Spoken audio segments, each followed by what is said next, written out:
Welcome to Legendary Motivation Channel. Join us as we listen to some of Neville Goddard's greatest lectures, books, and radio talks, which might never been recorded or released on the internet before until now. Today we present his remarkable lecture, Step into the Picture. In this video, we've utilized AI-enhanced technology to improve the audio quality, featuring the voice of Neville Goddard. We hope you enjoy the content and kindly support us by liking, subscribing, and sharing your thoughts in the comments below. Sit back and enjoy the masterpiece work of one of America's greatest mystics, Neville Goddard. We are told, with God, all things are possible.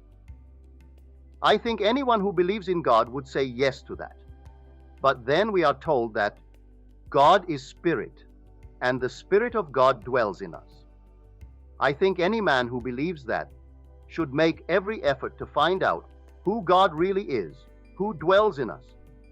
He is spirit, and the Spirit of God dwells in us. This God creates all things. By him, all things were made, and without him was not anything made that was made. So everything in the world, regardless of what it is, for we are told, I form the light, and I create darkness. I make the weal, and I create the woe. I am the Lord, who do all these things. Well, surely, we should make every effort to find out who he is. I firmly believe, from my own experiences, that this God of whom the Bible speaks is our own wonderful human imagination. That God and the human imagination are one. That all natural effects in the world, though they are created by the Spirit of God, are caused by Spirit. So, every natural effect has a spiritual cause, and not a natural. A natural cause only seems. It is a delusion of our, fading, I would say, memory. Blake, from Milton. For here in this world, I can't quite remember when I imagined that which is now taking place in my world. I do not recall it. I can't quite remember when I set it in notion. But if this is law, and a law that no man can break, at some time, somewhere, I imagined what I am now encountering. That my present moment is not really receding into the past. It is advancing into the future to confront me. But I forgot it. And I now think it has a natural or physical cause, and it does not have a natural cause. Every natural effect has a spiritual cause, or the Bible is completely wrong. For we are told, by him all things were made, without exception, and without him was not anything made that was made. And he is spirit, and the Spirit of God dwells in me. Well, if he dwells in me, I have identified him with my imagination. Only on this level, I do not remember having imagined it. But along the way, I must have, if this is principle. Now let me share with you some of my experiences. We are in this room tonight, and the room, at this moment, is more real to us than anything in the world. It has a cubic reality because we are in it. Think of your home. You know your home far better than you know this room. But your home, at this moment, is not as real as this room. This room now occupies reality to you, and everything else is shadowy as you think of it. Why is this real? Because you have entered it. You are in it. You occupy it. This I know from experience. Sitting in a chair, suddenly I am seeing what reason tells me I should not see. I am seeing what seems to be the interior of a home. Or lying on my bed, I see the interior, or it seems to be, of a great hotel, an unoccupied suite, ready for occupancy, but not occupied. It was just as vivid as any painting of a great artist. An artist would give us the impression of a three-dimensional picture. We know, for reason tells us, that it is on a flat surface. It is simply depicting three dimensions, but it is all on a flat surface. Well, while seated in the chair, or lying on my bed, my consciousness follows vision, and I entered that room. I actually occupied it. I came back to where I was seated on one occasion, to where I was lying on my bed on another. And then I went back, and again, it took on a cubic reality.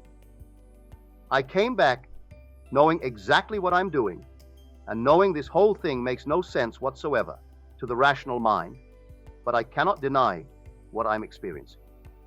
Here, I have the evidence. No one to share it with, but I have the evidence. I came back, and then went back into the picture.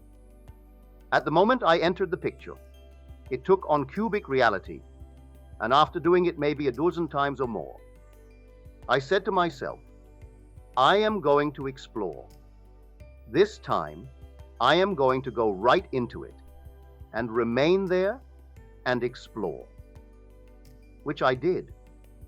So I stepped into the picture, and as it closed around me, from my bed, it seemed to be 30 by 20. But when I stepped into it, determined this time to keep going, regardless of consequences, it closed around me, a third of what it seemed to be as I looked at it from the bed. So 30 by 20 became 10 by 7. I found it to be a dressing room of a huge, wonderful suite, ready for occupancy. No one was in it. I am the only occupant now. I came out by opening up a door. I didn't go through it by some vapor. I actually opened the door, and to myself, I was solidly real, just like the man who is talking to you now. My hand could open a door, and the door was solid, and it was real. And I went through the door. I entered the corridor. It was a nice, wide corridor, dimly lit. At the end of the corridor, intersecting. It was a brilliantly lit corridor. I walked down to the very end.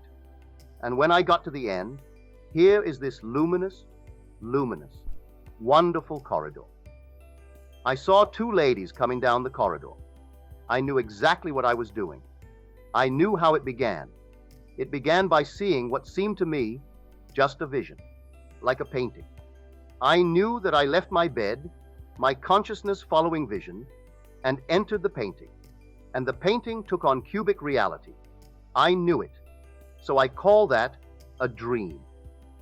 Knowing it began as a dream, I said to myself, it has still to be a dream. But I am dreaming now awake. I am not dreaming sleeping. I am fully awake, and it is a dream. And I said to the ladies as they came by, ladies, this is all a dream. They did exactly what any nice ladies would do. A stranger standing in a corridor and saying to them, this whole thing is a dream. They thought they were looking at a madman. So they got as far removed from me as they could and got right next to the wall. But the wall was as solidly real as that wall indicated. They couldn't go through it any more than I could. While looking at them, and they are frightened to death, they walk quickly by. And then I saw something hanging, like a chandelier. It reminded me of an object that I had seen about 6 months before in a friend's home. And he said to me, you can hardly tell that this thing is suspended. If you look closely, there is an almost invisible thread that connects it to the ceiling. So I looked, and I did see that very little thin thread connecting this to the ceiling. Then I was convinced. Well, it is a dream. This is a memory image of what I saw in my friend's home. So again, I said to the ladies, look, this must be all gossamer. But as I held it, it was solidly real. It was just as solid as this indicated. That surprised me. They kept on moving, and they moved rapidly towards the end. And here I am, holding this thing in my hand. I took my hand off, and I said to myself, now, you know it began as a dream, Neville, and this still has to be a dream. All ends run true to origins. and the origin of this experience of yours was a dream. So this must be a dream. But it is not a dream. I am just as awake as I am now, talking to you, as I was talking to those ladies. When they got to the end, they looked back at this mad person. In their eyes, I was mad, and they simply disappeared by stepping down a few steps into what undoubtedly was the great reception room, the foyer of a huge, big hotel. Then I said to myself, you know, how are you going to get back? How are you going to get back? There is no road leading back to that bed on which you left a body. You have unfinished business. You have a wife and an uneducated daughter who has the ambition to go to college, and she's now only in high school. And you have left inadequate funds to take care of your obligations to your wife and daughter. You've got to get back. How to get back? I couldn't go through that door that led from the suite of rooms into the corridor and find any exit from there back to where I lived in Beverly Hills. What on earth am I going to do?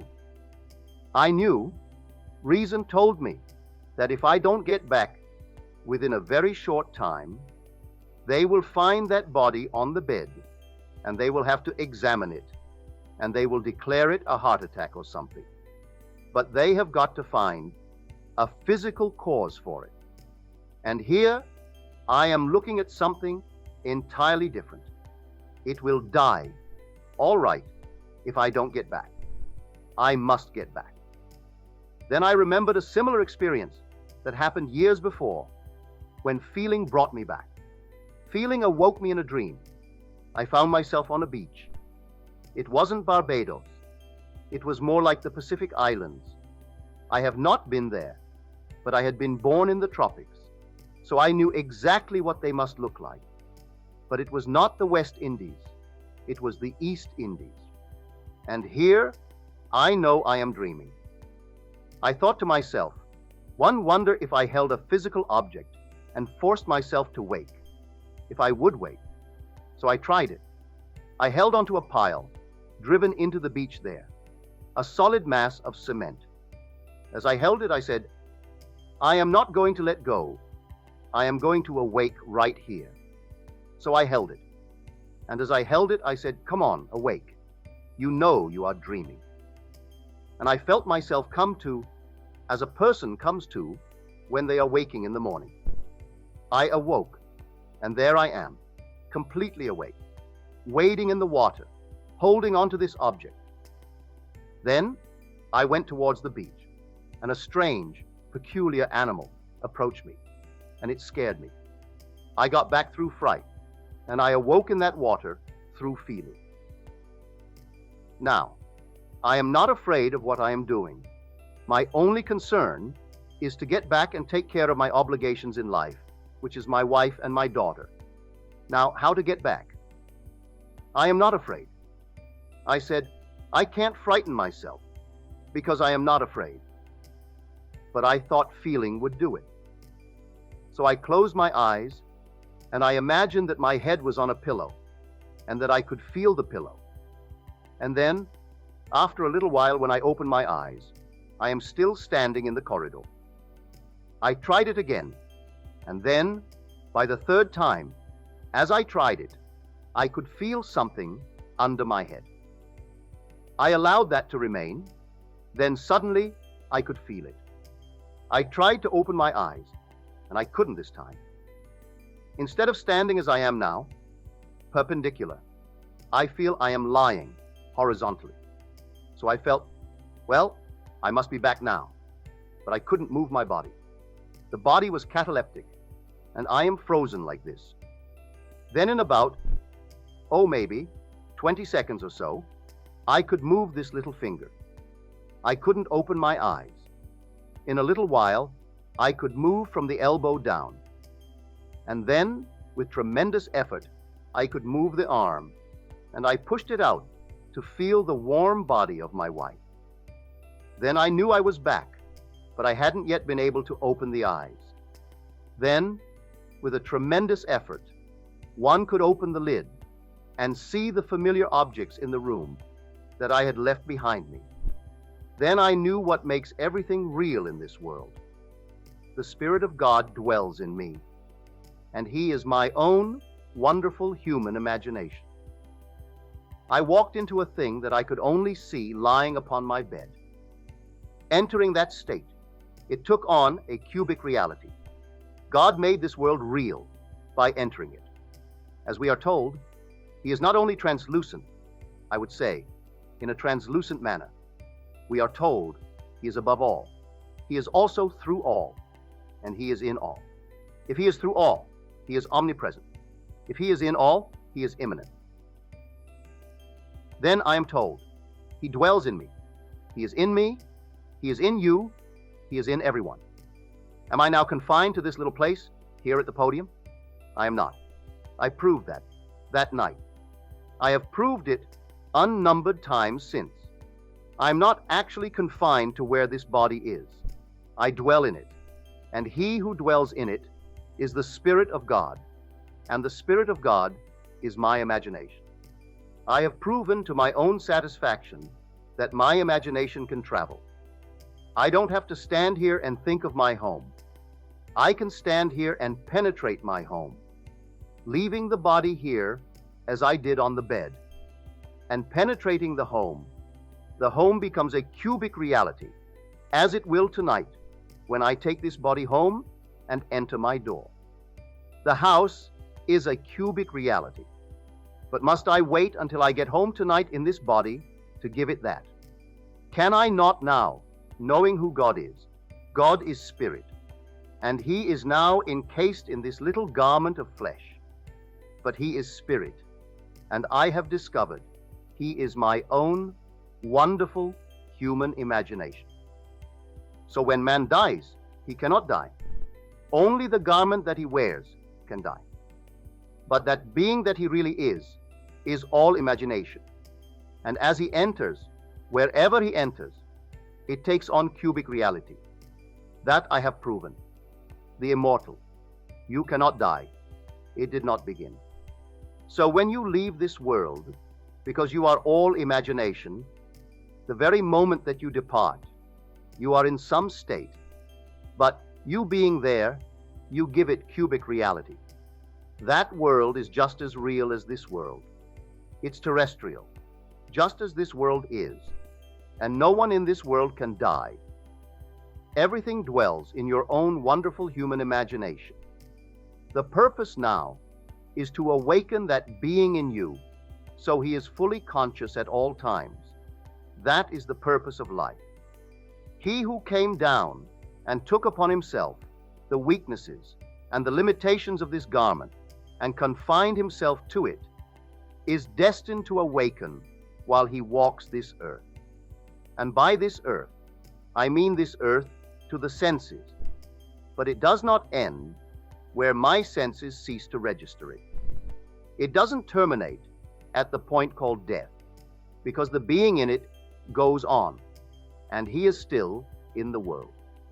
But his entrance into that state gives it a cubic reality, just like this room now, because we are in it. Now we come down to a practical use of this law. Because this is so, your dream now is shadowy. You would like to be other than what you are. I think everyone does in this world. It's a form of growing, and we grow, and we outgrow. So you would like to be it.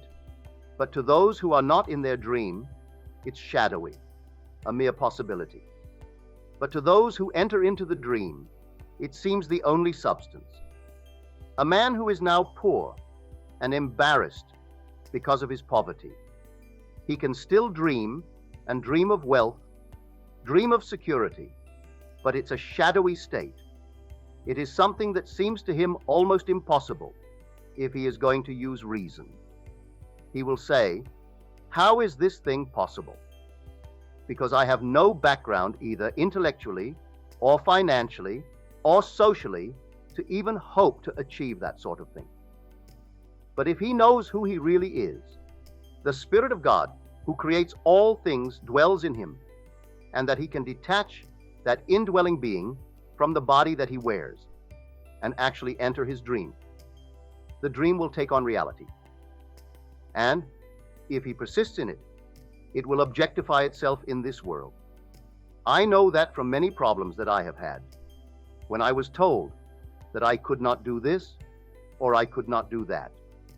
Having remembered experiences that were all mystical, I applied them to practical things, and they worked just as well in the practical state. I entered into my dream. It was a dream.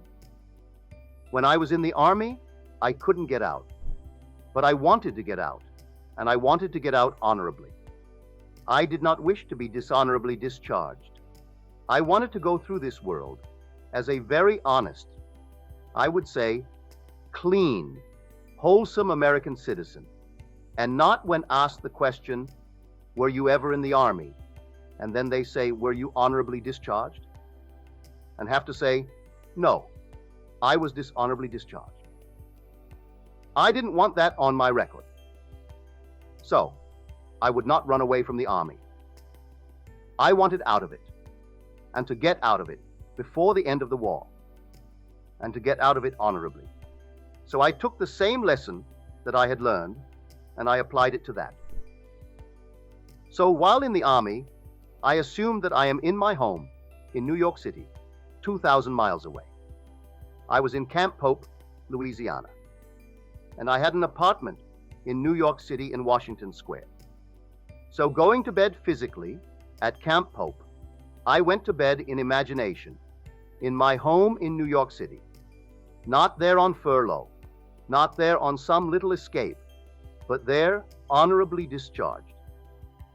Then I got off my imaginary bed, walked all through my apartment, and saw everything that I would see if I were there. It took on cubic reality. When I awoke the next morning, I was still in Camp Pope, Louisiana. But that night, a strange thing happened to me. It was 4:15 in the morning, and here a sheet came before my eyes. And on this sheet, a hand appeared from here down, holding a pen. And the pen wrote, "That which I have done, I have done. Do nothing." First of all, the voice said that, but the pen scratched out my disapproval, for I applied for a discharge, and my colonel disapproved it. He said, "Disallow it," and signed it, Colonel Theodore Bilbo, Jr. That was his name, which is on a record. You can look it up, for he was the one who disallowed my application for discharge, and the hand simply scratched it out, and over that, it wrote in, "Approved," this hand holding a pen. Then the voice said to me, "That which I have done, I have done. Do nothing." What did he do? He scratched out the colonel's disapproval, and he wrote in, "Approved." And then I awoke. 10 days later, I was honorably discharged by that same colonel, and he shook my hand, and as I left that base, he said, "I will see you after the war is over." I said, "All right, Colonel, thank you very much." And that very night, I was on a train back to my place in New York City. That's how it works. I know from my own personal experience. I am sharing with you what I have experienced, both in the world of Caesar and in the world that is transcendent, something entirely different. So when I speak of being born from above, I am not theorizing.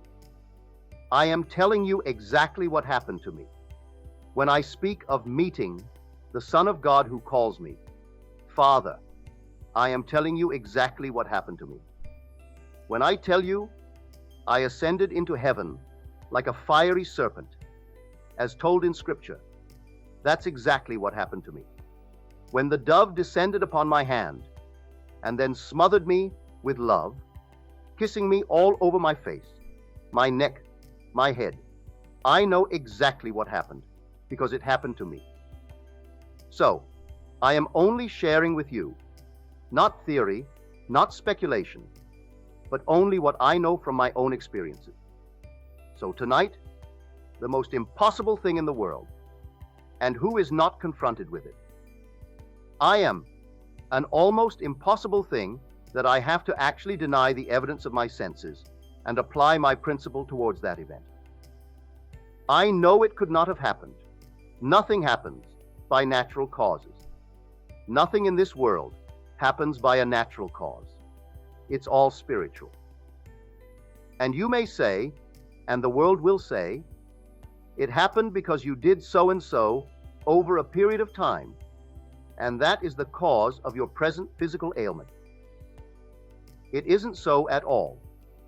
You admire someone intensely and try to duplicate their every act in this world, and you wish you were just like them.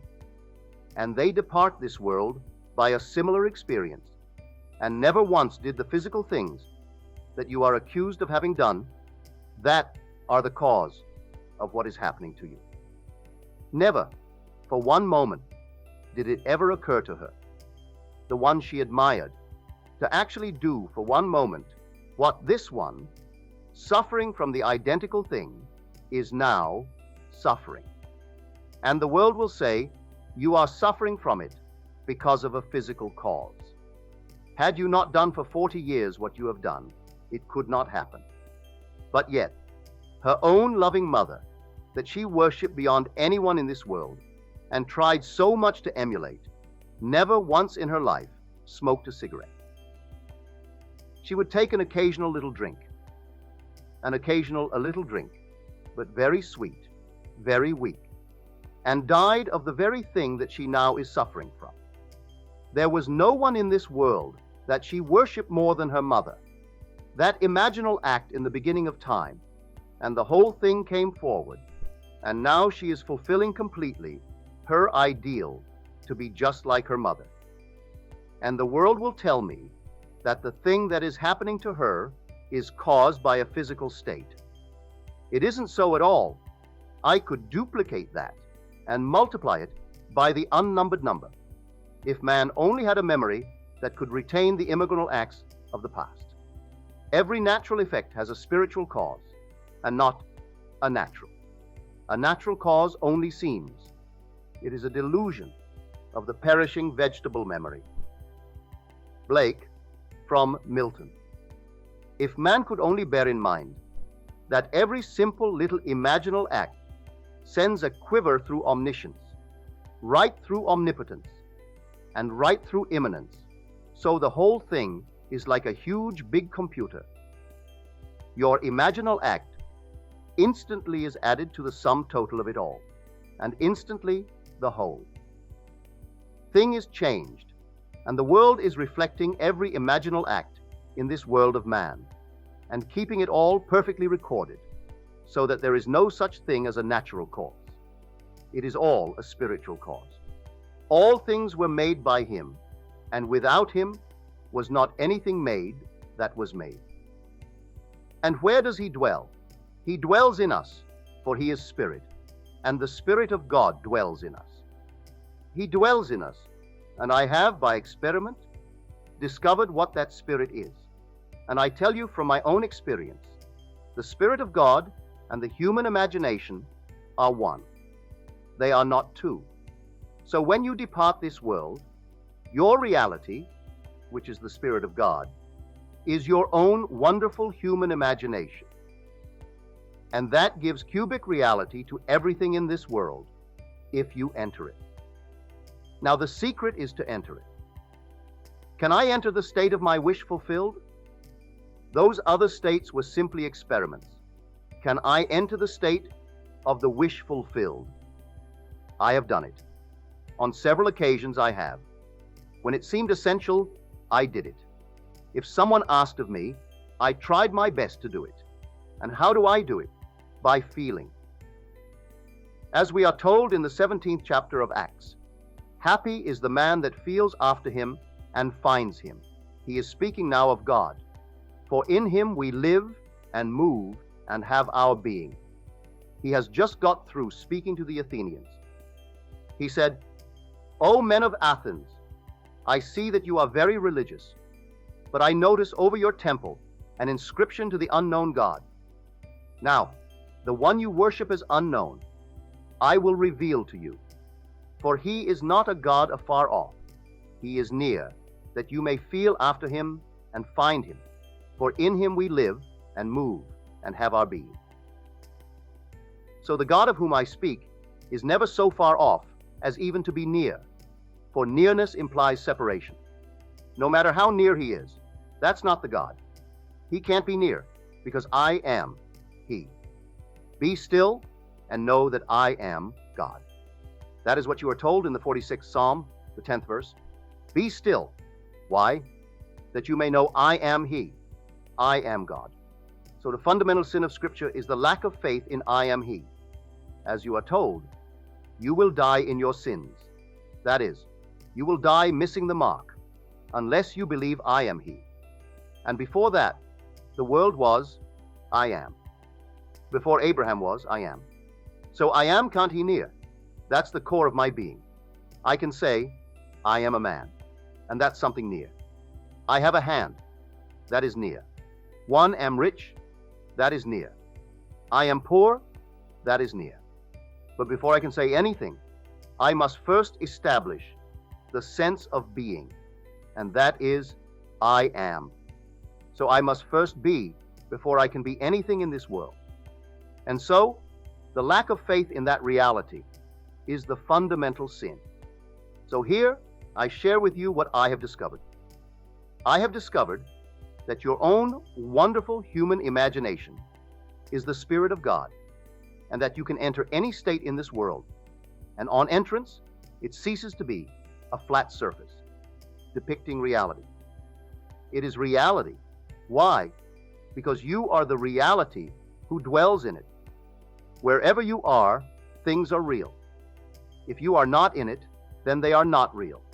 They go to their flat surfaces, and all things exist in the human imagination. We are called upon to select that state in which we will dwell, the state that we will enter and make real in our world.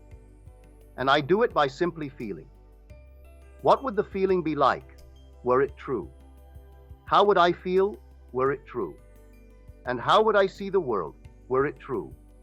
Then I feel myself into that state and try to give it all the tones of reality, all the sensory vividness that I can. If I can give it sensory vividness and the tones of reality, even though I do not see it, it will work. But sometimes it becomes so vivid and so intense, you do see it. The whole thing opens. Your eye opens, and the whole thing is real. And then you are in an entirely different world, the world of your dreams, for because you entered it, it is real. But whether the eye opens or not, it will still work, may I tell you. This is the law spoken of in Scripture. And because no creator in the world exists but God, He is the only one, He has to create good and evil. If there is good and evil, God does it. If there is darkness and light, God did it. He said, I kill and I make alive. I wound and I heal, and none can deliver out of my hands. We think a devil kills and God makes alive, that the devil wounds and God heals. It's God who kills and God who wounds, and God who makes alive, and God who heals. There is only God. Read it in the 32nd chapter of Deuteronomy. I, even I, am He, and there is no God beside me. I kill and I make alive. I wound and I heal, and none can deliver out of my hands. And the God spoken of in that chapter is seated here in everyone who is seated. For that one in you is the Spirit of God, and the Spirit of God is your own wonderful human imagination. So blame no one in this world for anything that befalls you. It's too late to share with you an experience of mine last Sunday morning, but I will on Friday. I asked for it. I woke at 1:30, and thinking of many things concerning my dear wife, I asked for some wonderful experience now, and then fell asleep. And it came in the most glorious manner while I was waking at 6:15. I ran straight to my yellow pad and wrote the whole thing down. It was the most vivid experience in answer, because I wove myself into an experience. It had to take place. What experience it would be, I left it in the depths of my own being to decide that. But give me some wonderful experience this night in answer to something. And then came the most glorious experience. And then I wrote the whole thing down. It's too long to tell tonight. I will tell you on Friday if you are here. Or whether you are here or not, I will tell it on Friday. Let us go into the silence. Now, are there any questions, please? A lady. What is the difference in the reality factor between the body on the bed and what they call astral projection? Is there a difference? Neville. Well, I have had out-of-body experiences of what the world would call astral projection, but they are not anything like this. I am convinced that the thing that you really are is dreaming what you believe yourself to be. One day, you will awake, and you and the dreamer of you will be one. I have seen myself out of this body many times, but it is not that of which I speak today. Any other questions, please? Another lady, if you have time, I would like to hear again the story that you told about an experience you had in the past, where you tried to get through a wall and you couldn't get through it. Neville. That was really an astral projection. I was living in my hotel room in New York City, and I felt this peculiar force in my head, and I moved out in a circular motion, or rather a spiral motion, and I found myself on the beach. I didn't know anyone, but I knew I had just left a body on the bed in New York City. I was more curious about how that thing happened than about the people on the beach. They meant nothing to me. So I inwardly wished to return and duplicate it, but this time not to go to the beach, but to actually come down in the room and observe the body out of which I had just spun. So I had no sooner wished it than I came back into the body, and I am in the body, and I am not in the body. But now the same motion is taking place, the same intensity. But this time, as I whirled out in a spiral motion, I willed myself to come back into that room and not go elsewhere. I wanted to see exactly how this thing works. So I came into the hotel room, and there was the body on the bed. The face is covered with a cloud.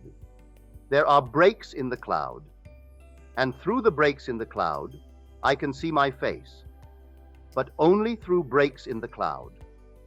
And here I am, looking at this thing. I call it a thing because the reality is looking at it. That which I always believed to be my reality, myself, that I shave in the morning, that I bathe in the morning, and I feed all through the day. That's only an envelope. I am the being looking at it.